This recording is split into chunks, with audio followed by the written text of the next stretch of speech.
Welcome to Sleepy Stories, the place where stories aren't meant to be finished. I'm Arthur, and tonight I'll be reading you a relaxing, sleepy story written by Pumby. We're about to step inside a world smaller than you've ever imagined, where rain taps gently against old windows and a tiny library holds secrets bound in leather and time. Let your breathing slow, let your shoulders drop. There's nowhere you need to be but here. You've been walking for what feels like hours through the oldest part of the city, where cobblestones shine with recent rain and street lamps cast pools of amber light.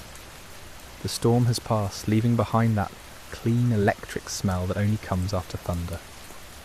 Your shoes are damp, your jacket clings to your shoulders, but you're not looking for shelter anymore.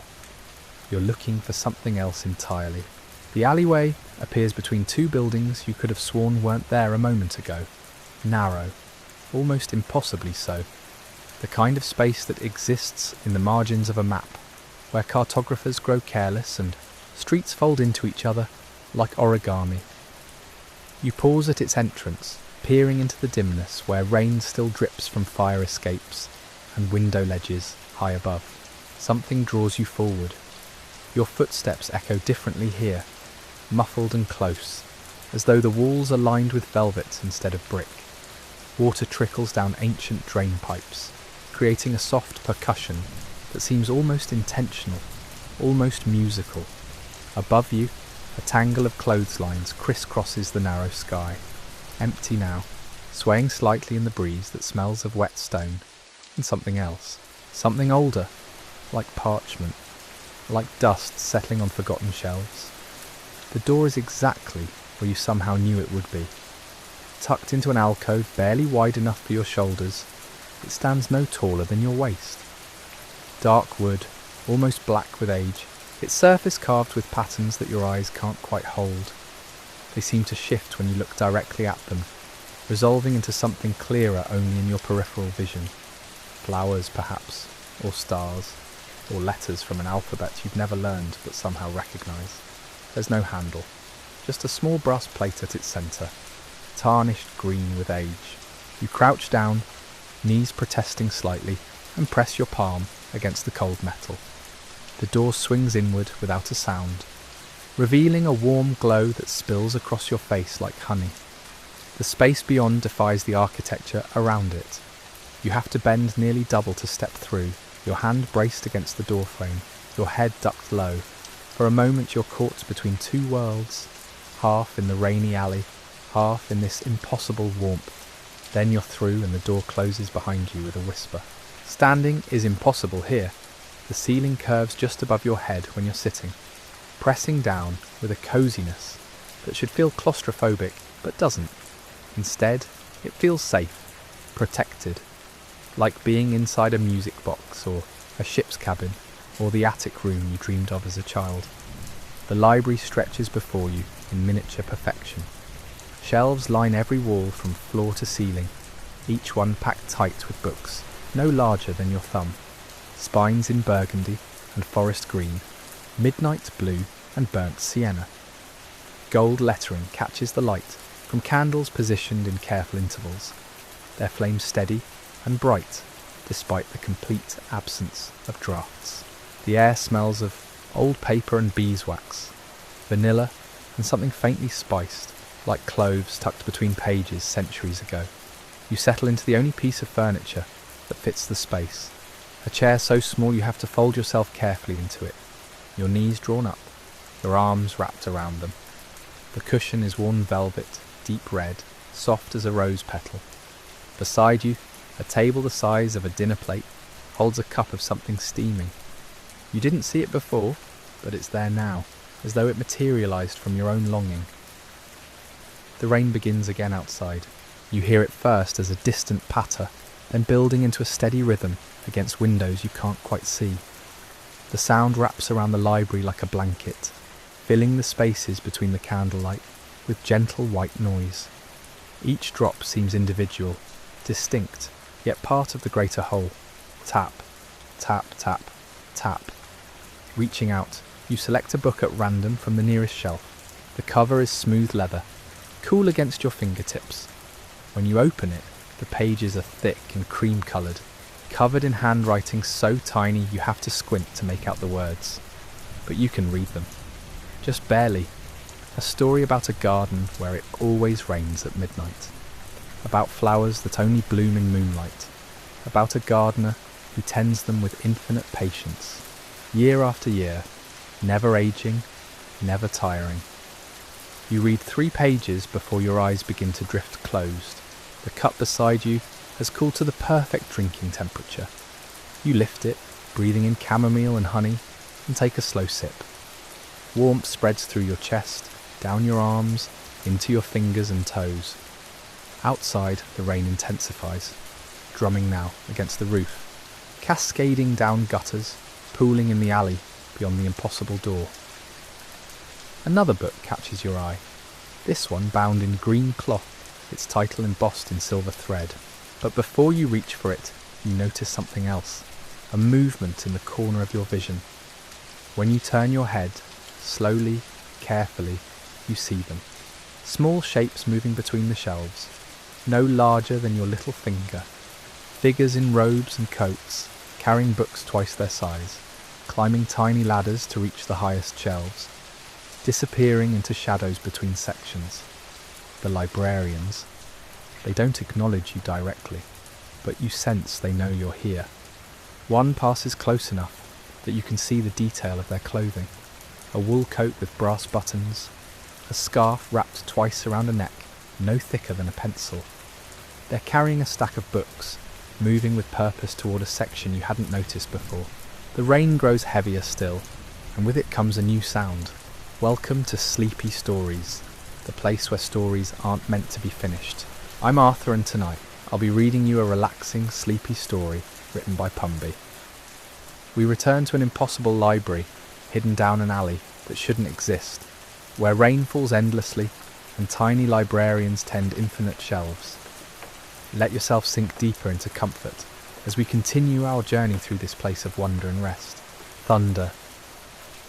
Distant at first, a low rumble that seems to originate from somewhere far beyond the walls of this impossible room.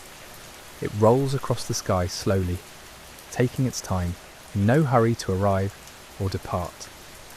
The sound vibrates through the floorboards beneath you, gentle as a cat's purr, and the candle flames flicker once, twice, then steady themselves again. You watch the tiny librarians pause in their work. They tilt their heads upward, listening, then continue on as though satisfied with whatever message the thunder carried. One climbs a ladder made of matchsticks and thread, ascending toward a shelf so high it disappears into shadow. Another emerges from behind a stack, carrying what appears to be a thimble full of ink and a brush no thicker than a single hair. The book in your lap remains open to the story about the midnight garden. You've lost your place, but it doesn't matter. When you glance down, the words seem to rearrange themselves, finding exactly the passage you need. Something about rain collecting in stone bird baths, about birds that visit only during storms, their feathers the colour of wet slate. Your fingers trace the edge of the page. The paper feels almost alive beneath your touch, warm and textured, holding centuries within its fibres. How many hands have turned these same pages? How many readers have sat in this exact chair, folded into this same small space, listening to this same rain? The thunder sounds again, closer now. This time, it brings with it a flash of lightning that illuminates the entire library for a single, frozen moment. In that instant, you see the true scope of this place. Shelves extending not just to the ceiling, but through it, into spaces that shouldn't exist according to any law of architecture or physics. Ladders spiralling upward into impossible heights, books stacked and sorted and arranged in patterns that hurt to perceive directly, as though they follow some geometry your mind can only grasp sideways. Then darkness returns, softer somehow than before. The candles seem brighter by contrast, their golden light pooling in warm circles around each flame. You blink slowly, adjusting, and notice something new on the table beside your cup. A pair of spectacles, round frames, brass hinges, worn smooth with age.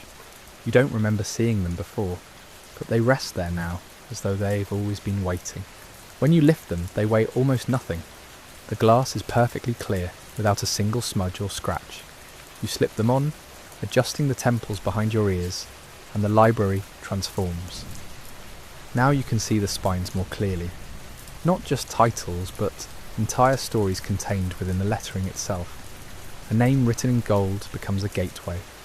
You see a woman walking through autumn woods, leaves crunching beneath her boots. Another spine reveals a ship on dark water, its sails full of wind that smells of salt and distance. And there, on the bottom shelf within arm's reach, a book bound in blue cloth shows you snow falling on a village square, each flake distinct and perfect. The smallest librarian approaches. They stop at your feet, looking up with eyes like black glass beads. For a moment, neither of you moves. Then they gesture toward a section behind you, pointing with one impossibly tiny arm. You turn carefully, not wanting to disturb them, and follow where they indicate. This section is different from the others. The books here don't have titles on their spines. Instead, they're marked with symbols. A crescent moon, a spiral shell, a single feather, a drop of water. You reach for the one marked with a star, 5-pointed and simple, and pull it from its place. The cover opens before you can consciously decide to open it. Inside, instead of pages, you find a window. Not a picture of a window, but an actual opening, looking out onto a landscape you've never seen, but somehow recognise. Hills rolling green and soft under twilight sky. A path winding between them, leading toward a cottage, with smoke rising from its chimney. The smoke smells real. You can smell it from here. Wood smoke and something baking. Bread perhaps, or apple pie. Rain continues its steady percussion against windows and roof. The rhythm has settled into something almost musical now. Not quite a melody, but close. A pattern that repeats with subtle variations, never exactly the same twice. Your breathing has matched its tempo without you noticing. Slow in, slow out, peaceful as tide. The tiny librarian who pointed you to this section has disappeared. When you glance around, you spot them high above, shelving something on a ladder that shouldn't be able to support even their negligible weight.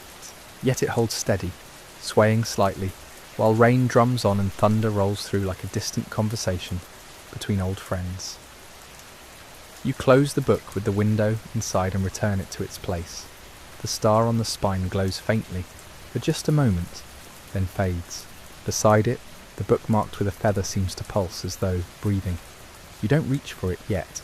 Instead, you return to your chair, folding yourself back into its velvet embrace, and lift your cup. The liquid inside has somehow remained perfectly warm. You sip slowly, tasting honey and night-blooming flowers, chamomile and dreams. Outside, beyond the impossible door and down the alley that shouldn't exist, the city continues. Welcome to Sleepy Stories, the place where stories aren't meant to be finished. I'm Arthur, and tonight I'll be reading you a relaxing, sleepy story written by Pumby. We find ourselves in an impossible library, where rain falls softly and tiny librarians tend infinite shelves. Let your breathing slow, your muscles soften as we continue this gentle journey into sleep. Traffic sounds reach you as whispers, muffled and distant, like memories of urgency that no longer matter. Somewhere out there, people rush through rain, colliding with puddles, clutching briefcases and umbrellas. But here, time moves differently. Hours could pass as minutes, or minutes stretch into comfortable eternality. There's no way to know, and no reason to care. You set your cup down on the small table beside your chair. The porcelain meets wood without sound, or perhaps the rain swallows it. One of the medium-sized librarians, no taller than your forearm, appears beside the table. They produce a cloth from nowhere and wipe a ring of moisture you didn't realise the cup had left. Their movements are precise, almost ceremonial. When finished, they fold the cloth into a perfect square, tuck it away, and vanish between shelves before you can offer thanks. The book in your lap, the one you'd been reading when you first arrived, lies open to a page you don't remember turning to. The text has changed. Where before there were words about gardens and morning light, now you see a description of rain. Not this rain, but rain somewhere else. Rain falling on ocean, each drop rejoining the vast body from which it came, circles spreading and overlapping until the entire surface becomes a quilt of intersecting rings. You read slowly, letting each sentence settle before moving to the next. The author writes about a lighthouse keeper who watches storms from a window much like these, counting seconds between lightning and thunder, measuring the distance of danger. But the keeper isn't afraid. The storm is company. The storm is conversation. The lightning asks questions, and the thunder answers in a voice too deep for words. When you finish the passage, you look up and notice the rain outside has changed pitch. It's falling harder now, heavier drops that strike with more weight. Yet somehow it feels softer, gentler, as though intensity and comfort can coexist. The windows hold steady, never rattling, never leaking, safe. Everything here is safe. Another book calls your attention. This one sits on a shelf at eye level, its spine the colour of midnight. No title, no marking, just that deep blue-black that holds the promise of stars. You rise from your chair, legs steady despite the long sitting, and cross to it. The floor beneath your feet is solid, worn smooth by countless visitors you'll never meet. Your fingers touch the spine, and warmth flows into them.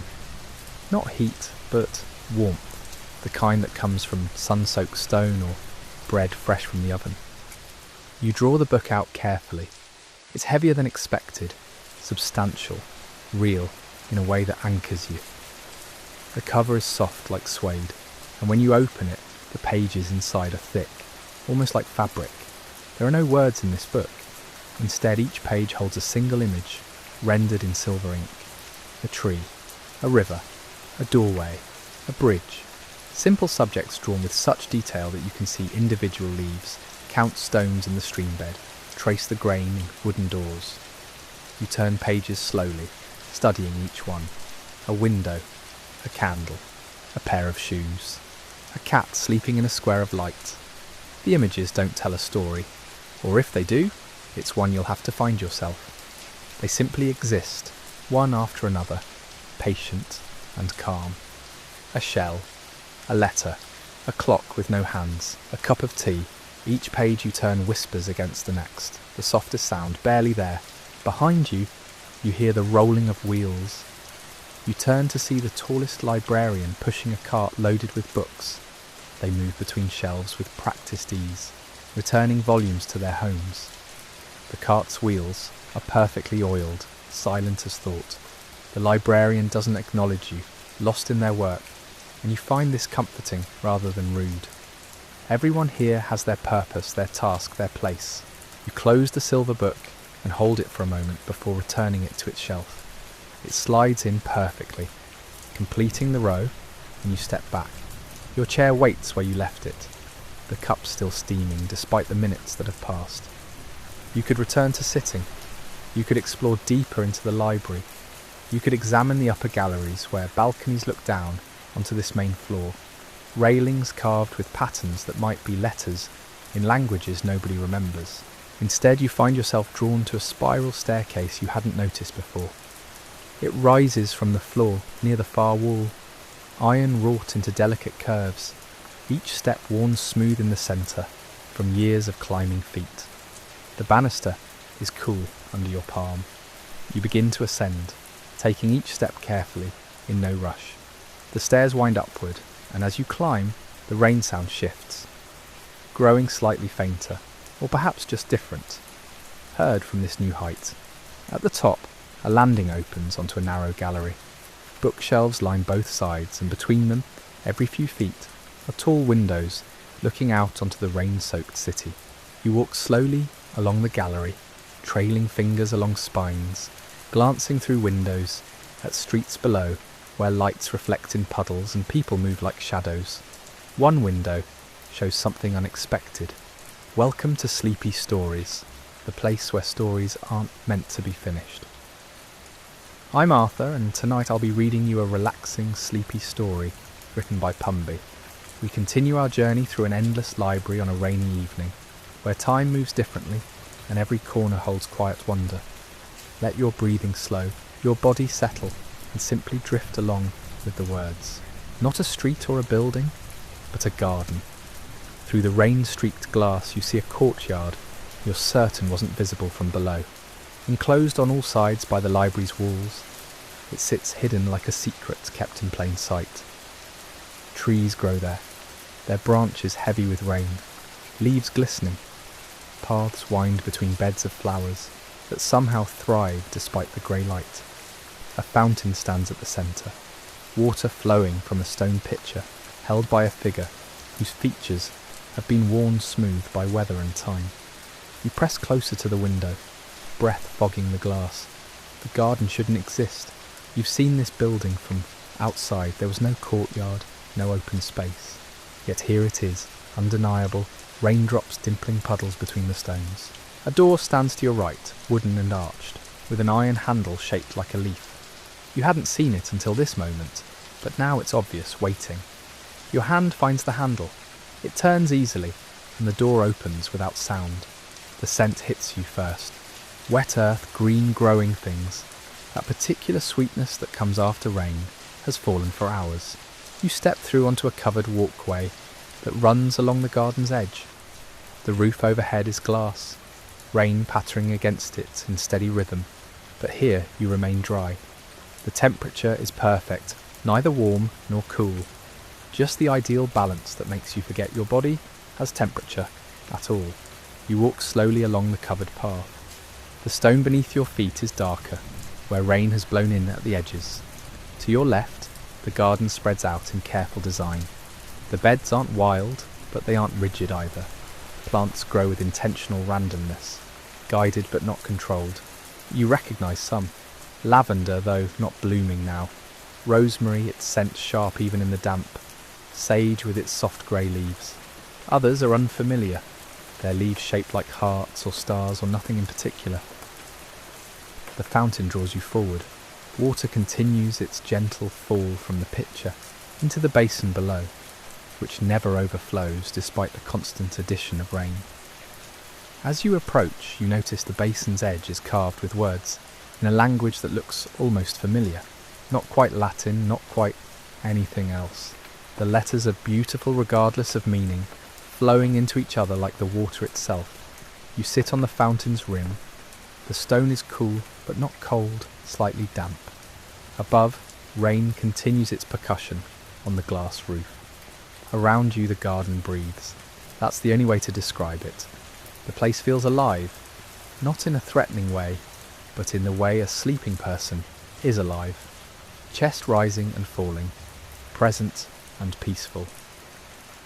A bird lands on a nearby branch, small, brown, utterly ordinary.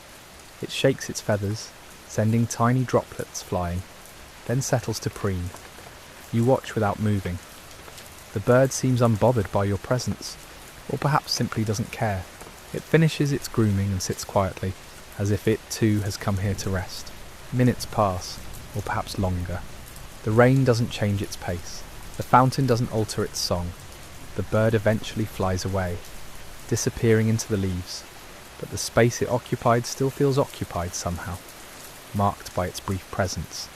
You rise and continue along the path. It curves around the garden's perimeter, and as you follow it, you discover other features. A sundial that serves no purpose under this grey sky. A bench positioned to face a particularly beautiful tree, whose bark spirals as it rises. A small pool separate from the fountain, where water plants float on the surface, their roots dangling beneath like thoughts trailing into darkness. At the garden's far end, another door. This one is painted deep green, the colour of forests in shadow. You try the handle, and it opens, revealing not another room, but a staircase descending. You hesitate only briefly, before starting down. The stairs are stone, the walls closed but not claustrophobic. Every few steps a small window lets in grey light from the garden above. Down you go, spiralling gradually, until the stairs end at a landing with a single door. This one is plain wood, unadorned with a simple brass handle. Beyond it, you hear something unexpected. Music. Not loud, not intrusive, but definitely there. A piano, playing something slow and minor, notes spaced out like stones across a stream, each one placed with care. You open the door and step into a room that's somehow both smaller and larger than you expected. The ceiling is lower here, more intimate, but the space extends back farther than seems possible. Shelves line the walls, but these don't hold books. Instead, they're filled with objects. A typewriter, a compass, a jar of buttons, a stack of postcards bound with string, a violin without strings, a chess set with half its pieces missing. Each item sits in its designated spot, catalogued by some system you can't immediately discern. In the room's centre sits the piano, and at the piano sits a figure. You can't quite see them clearly. Not because the light is too dim, but because they seem to exist slightly out of focus, present, but not entirely solid. Their fingers move across the keys, pulling out those careful space notes, and the music fills the room like water fills a cup, perfectly, completely, without excess. You stand in the doorway, listening, as the rain continues somewhere above, and the library holds you in its endless, gentle grasp. Welcome to Sleepy Stories, the place where stories aren't meant to be finished. I'm Arthur, and tonight I'll be reading you a relaxing, sleepy story written by Pumby. We continue our journey through a mysterious library where reality bends like light through water. Let your breathing deepen, your body sink further into comfort as we descend together into the quiet heart of this impossible place. The figure at the piano doesn't acknowledge your arrival, but somehow you know they're aware of you. Their playing continues, unhurried, each note given space to exist fully before the next arrives. You step further into the room, your footsteps making no sound on the floor, which you now notice isn't wood or stone, but something softer, darker, like compressed earth or maybe shadow-given substance. Here, walking slowly along the shelves, you examine the objects more closely. The typewriter's keys are worn smooth, where fingers press them most often. The compass needle spins lazily, never settling on any direction. Inside the jar, the buttons are all different, collected from 100 different garments, each one a small door to a moment when it was fastened or unfastened, coming or going, beginning or ending. You pick up the stack of postcards. The string falls away at your touch, and you flip through them. Each shows a different place: mountains at dawn, a cafe in rain, a bridge over dark water, desert at sunset. But none have messages written on them.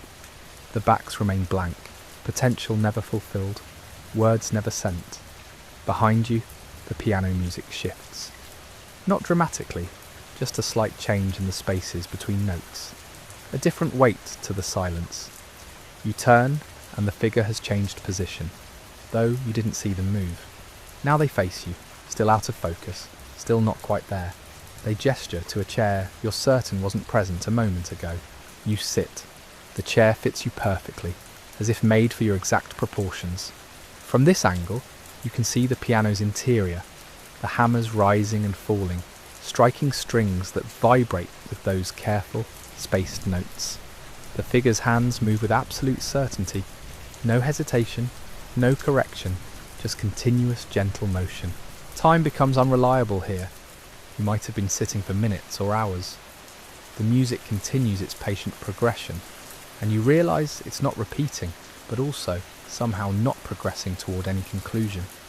It simply exists, note after note, like breathing, like waves, like all things that continue without needing to arrive anywhere. The figure stops playing. The silence that follows isn't empty, but full, pregnant with the memory of sound. They stand and walk to one of the shelves, selecting an object you can't quite see. When they return, they place it in your hands. It's a box, small, wooden, warm to the touch. No clasp, no hinge you can detect, just smooth surfaces that somehow suggest opening without showing you how. You turn it over in your hands, feeling its weight, which seems to change slightly as you hold it, growing lighter then heavier in subtle waves. The figure returns to the piano but doesn't sit. Instead, they gesture upward, and you understand. This part of the journey is ending. Another awaits. You stand, still holding the box, and notice a different door, now visible, in the far wall. It wasn't there before, or perhaps it was and you simply couldn't see it. You approach this new door. Behind you, the piano begins again, those same careful notes resuming their patient march through silence. You don't look back. The door opens before you touch it, revealing not stairs but a corridor, long and softly lit, with walls the colour of aged paper. The corridor stretches ahead, and you begin walking. Your footsteps create soft echoes that don't quite match the rhythm of your walking, arriving a half-second delayed, as if the sound must travel through something thick and slow before reaching your ears. The box in your hands grows warmer, then cooler, pulsing gently like a second heartbeat.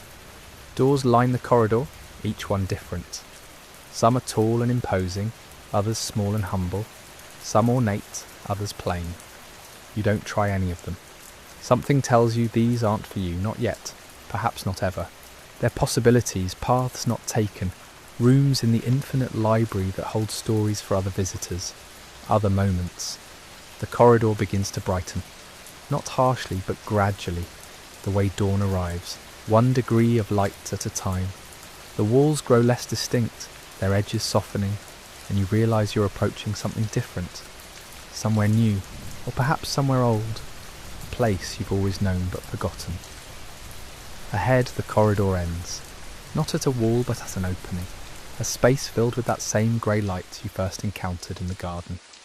You can hear rain again, that patient drumming, and beneath it something else.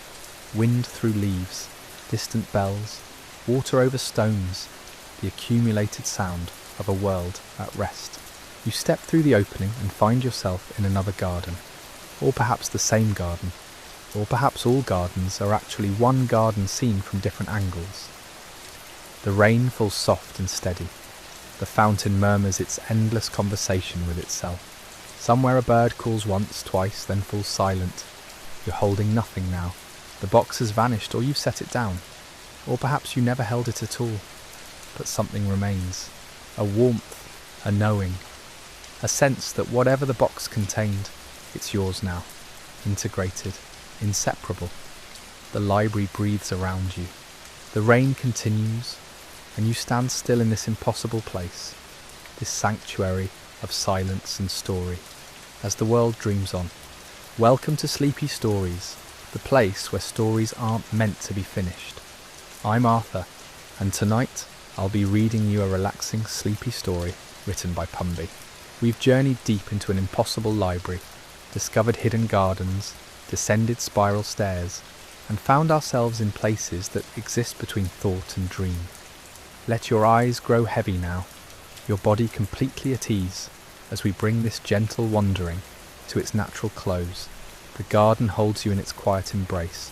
Rain continues its ancient rhythm, each drop a small completion, falling from sky to earth to rejoin the cycle. You've been here minutes or lifetimes.